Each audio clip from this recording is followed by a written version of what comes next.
বন্ধ করার কাজে নিয়োজিত। অন্য কাজে অর্থাৎ পাপ কাজে যে সমস্ত ফেরেশতাগুলো আল্লাহ তাআলা নিযুক্ত করে রেখেছেন, ওই ফেরেশতাটি বান্দার বদ আমলগুলো লিপিবদ্ধ করার কাজে নিয়োজিত।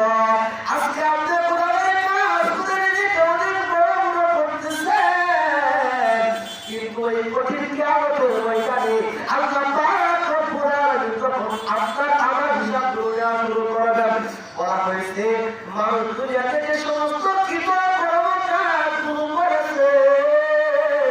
সমস্ত কাজগুলো তার সামনে উপস্থিত করা হইবে। কেউ আমার কাছে অর্থাৎ ওই সমস্ত যে সমস্ত সম্মানিত ফেরেশতারা আপনার আমার জান্নাত এবং পাপ খাবে, আপনার আমার ভালো কাজ, আপনার আমার মতো কাজগুলো যে সমস্ত ফেরেশতাগুলো লিপিবদ্ধ করতেছে, লিপিবদ্ধ কাজগুলো তিনি শুরু করবেন। দুনিয়াতে একটা মানুষ যখন থেকে পারে হয়ে যায়, একটা মহিলা যখন থেকে সে পারে যারা হয়ে যায়, আল্লাহ পাক রব্বুল আলামিন ওই ফেরেশতার উপর হুকুম করেছেন, যেদিন থেকে একটা মানুষ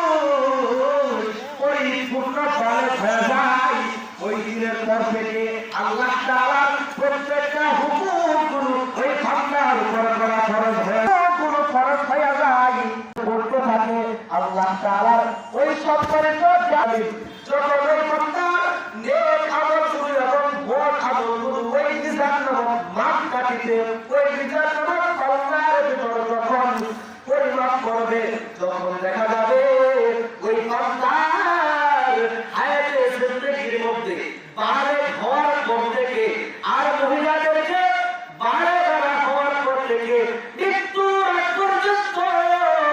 যতটুকু বছর, যতটুকু মাস, যতগুলো সপ্তাহ সে আল্লাহ তাআলার হুকুমগুলো আদায় করেছে, ওই সমস্ত যে আমলগুলো এক পাল্লায় তুলে দেওয়া হইবে। অপর পাল্লায় বান্দা যে সমস্ত তার বদ আমলগুলো করেছে,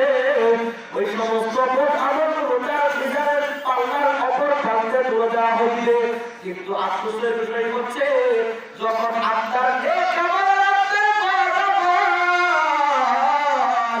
যখন ওই মিজান নামক আল্লাহর ভিতর যখন পরিমাপ করা হইবে, যখন দৃষ্টিগোচর করা হইবে,